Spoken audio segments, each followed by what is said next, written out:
जीतनराम मांझी जी, केंद्रीय मंत्री, बिहार के पूर्व मुख्यमंत्री और इस देश में वरिष्ठतम नेताओं में से एक, आपका बहुत बहुत स्वागत सर। बहुत बहुत धन्यवाद आप सबों का, जो इस मंच पर और यहाँ पर आप लोगों ने मुझे मौका दिया, इसके लिए बहुत बहुत आभार भी। सर, आप बिहार से हैं और दिल्ली में केंद्रीय मंत्रालय में आपके पास इतना बड़ा महकमा है जिसके पास रोजगार देने का बहुत बड़ा मौका है, अपार संभावनाएं हैं उसमें। बिहार में चुनाव है, बिहार के लोग जानना चाहते होंगे कि आप केंद्र सरकार के मंत्री के तौर पर बिहार के लोगों के लिए अपने विभाग के जरिए कितना कुछ किया है, बिहार को आपने क्या दिया? देखिए, जब इस विभाग का प्रभार मिला या प्रारंभ में लिफाफा में जो विभाग बांटा गया था मिला, तो मैं भी नहीं जानता था कि एमएसएमई क्या है। ये दुर्भाग्य है हम लोगों का, इतना बड़ा विभाग और जीतन मांझी ऐसे आदमी जो 44 साल राजनीति में रह करके गया वहाँ और एमएसएमई का नाम नहीं जानता था। तो ये तो मेरा दुर्भाग्य कर सकते हैं, या नहीं तो कर सकते हैं कि इसके संबंध में इसके व्यापकता को नहीं बतलाया गया। और दूसरी बात, जब प्रधानमंत्री जी को नमन करने जा रहे थे तो हमारे दिल में इच्छा थी कि मैं पूछूं कि महोदय मुझे कौन सा विभाग ही दे दिया गया है, लेकिन लगता है मेरी मनोदशा को उन्होंने पढ़ ली और उन्होंने कहा, मांझी जी मैं आपको अपने विजन का विभाग दिया है। तब मुझे लगा कि सचमुच में कोई अच्छा विभाग है, और आज जब इसमें कार्य कर रहा हूँ तो अच्छा लगता है कि सचमुच में बहुत अच्छा विभाग है, बहुत अच्छा विभाग है। इसलिए कि इसका जो शाब्दिक अर्थ होता है कि माइक्रो और स्मॉल, ये दो, और उसके बाद मीडियम, 3 विभाग को मिला करके एमएसएमई विभाग कहा जाता है। तो मीडियम की बात छोड़ दीजिए,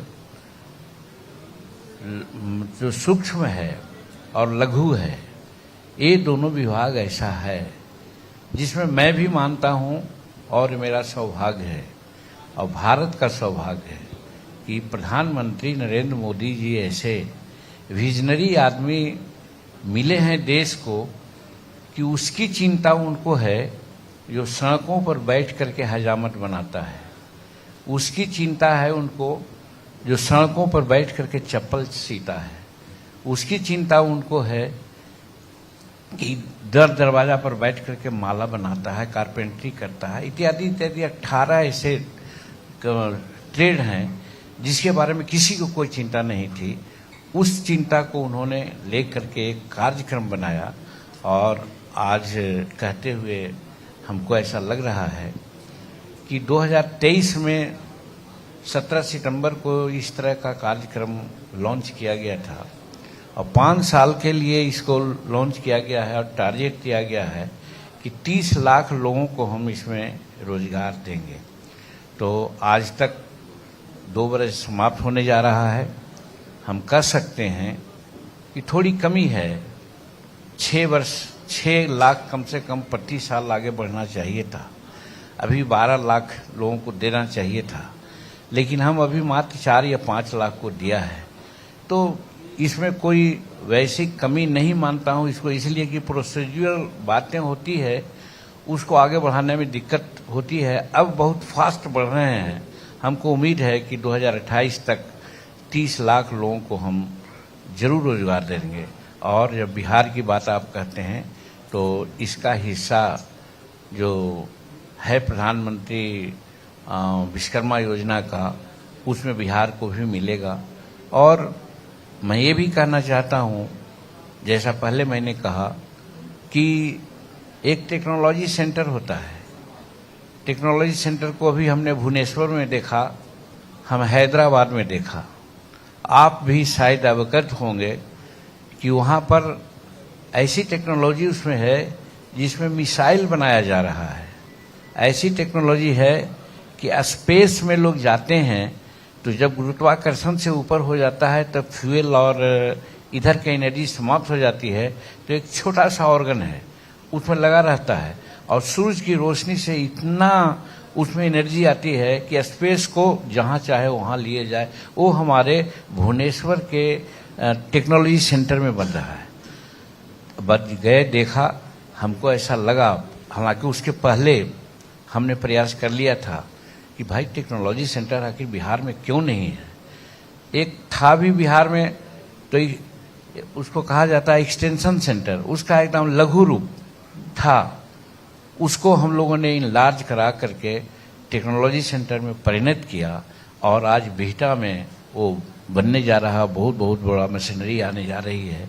तो जिस तरह से हैदराबाद और जिस तरह से वहाँ भुवनेश्वर में हम आपको बतलाया कि इस तरह का टेक्नोलॉजी बनती है, वो चीज़ यहाँ भी बनने जा रही है। और आप कहिए लोभी या कहिए बिहार की बात, तो मैं एक टेक्नोलॉजी सेंटर गया में भी सैंक्शन करा लिया है, 200 करोड़ रुपए की है, 20 एकड़ में उसको बनना है।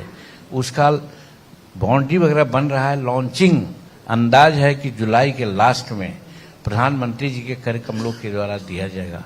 उसके अलावे हम एक्सटेंशन सेंटर जो पहले पटना में था, अभी 5 एक्सटेंशन सेंटर और बनाया है, जिसमें राजगीर में है, भागलपुर में है, पूर्णिया में है, मुंगेर में है, मधेपुरा में है।